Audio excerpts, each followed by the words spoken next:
Today we are going to look at chemistry of sulfur and its compounds.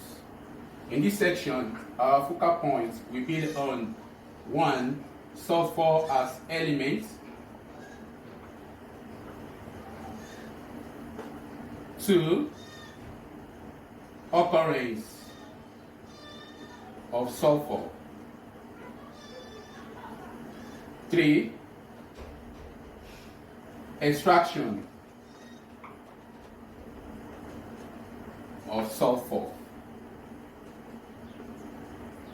4. Allotropy of sulfur. Let's start with the first content, which is sulfur as element.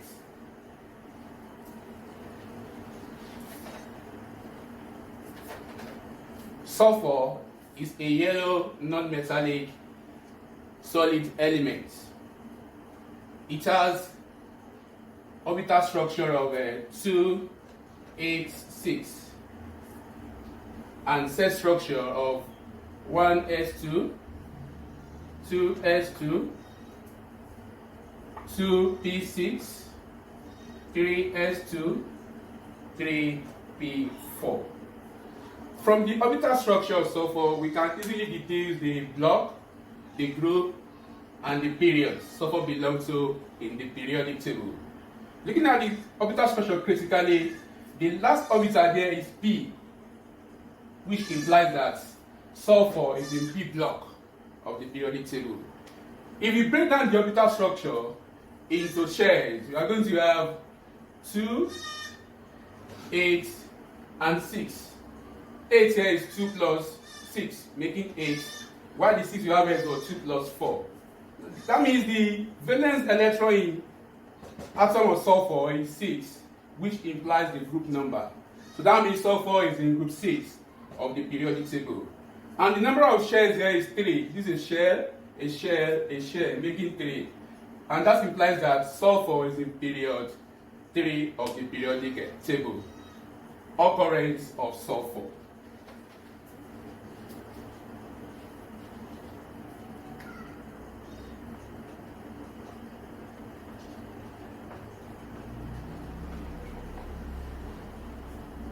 Sulfur occurs both in free and combined states.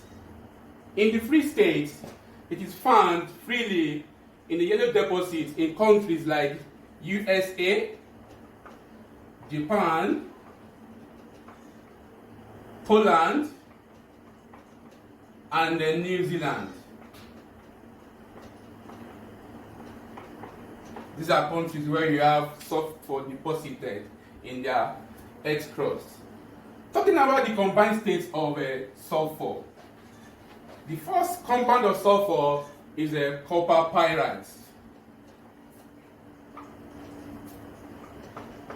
The formula is CuFeS2. The second combined state of sulfur is iron pyrite. The formula is Fe(S2). The third combined state is copper glands. The formula is Cu2S. Another form of combined state of sulfur is zinc blende. The formula is Zn(S). We also have galena. That's PbS, lead sulfide. Then we have gypsum. That's a calcium tetraozosulfate 6 dihydrate. Also, sulfur is present in the atmosphere in the form of a hydrogen sulfide. That's H2S. Is the gas in the atmosphere. That's another form of what? Sulfur in the atmosphere. H2S, that's hydrogen sulfide.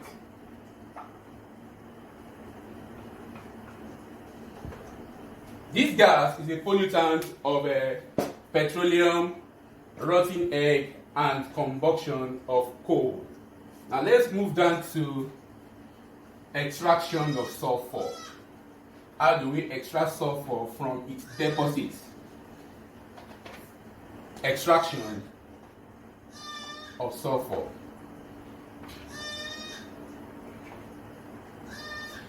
Industrially, sulfur can be obtained from a deposit through a method known as Frasch process. Frasch process. This process was designed by an American scientist in 1891.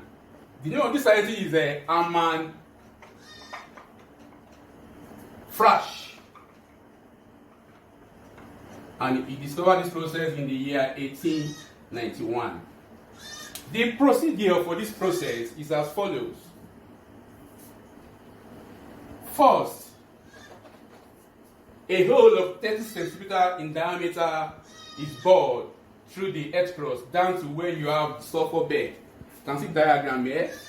This is sulfur bed or sulfur deposit. So a hole of 30 centimeters in diameter will be bored down to this sulfur bed. Then through the hole, sulfur pump will be driven through the hole down to the sulfur bed. Sulfur pump is made up of 3 concentric pipes. 3 concentric pipes. Concentric steel pipes. That is the outer pipe, the inner pipe, and the middle pipe. Now, through the outer pipe, superheated water at temperature of 180 degrees Celsius and temperature of 180 degrees Celsius and pressure of 10 atmosphere will be forced through the outer pipe down to the sulfur bed. This hot water will melt the sulfur bed to molten state sulfur. Then, hot compressed air will also be introduced through the inner pipe down to already melted sulfur. So this hot compressed air will generate a pressure that will push the water and the molten sulfur up through the middle pipe. So on the air surface, you are going to have sulfur in molten form. Now sulfur in this form is 99.5% pure. 99.5% pure. That means the remaining 0.5% is for sand impurities. And sulfur extracted through this process is known as raw sulfur. Raw sulfur. So the sulfur is allowed to cool and solidify. That's all about extraction of sulfur. Now let's look at the last content for this section, which is allotropy of sulfur.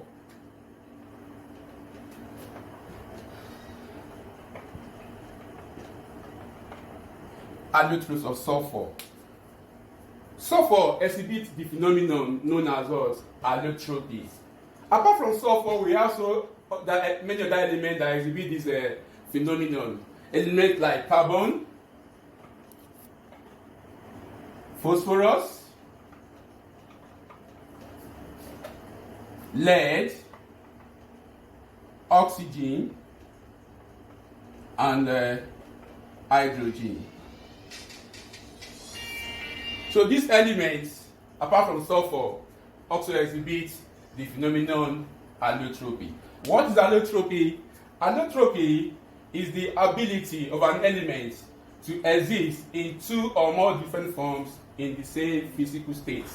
The ability of elements to exist in 2 or more different forms in the same physical state. Now coming down to allotropy of sulfur. Sulfur exhibits 2 crystalline allotropic form. 2 crystalline allotropic form, which are rhombic sulfur and monoclinic sulfur. 2. Then the second one is amorphous sulfur, which is plastic sulfur. We are going to continue from next class But before then, let me give you some questions as assignments. The first question, 1, assignments.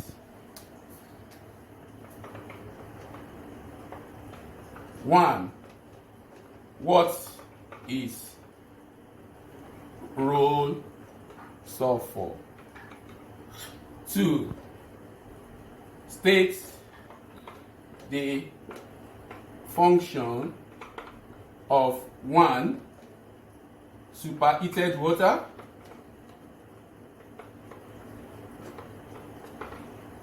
2, hot compressed air in Frasch process. Thank you for watching. Until then, ensure you stay safe. Bye.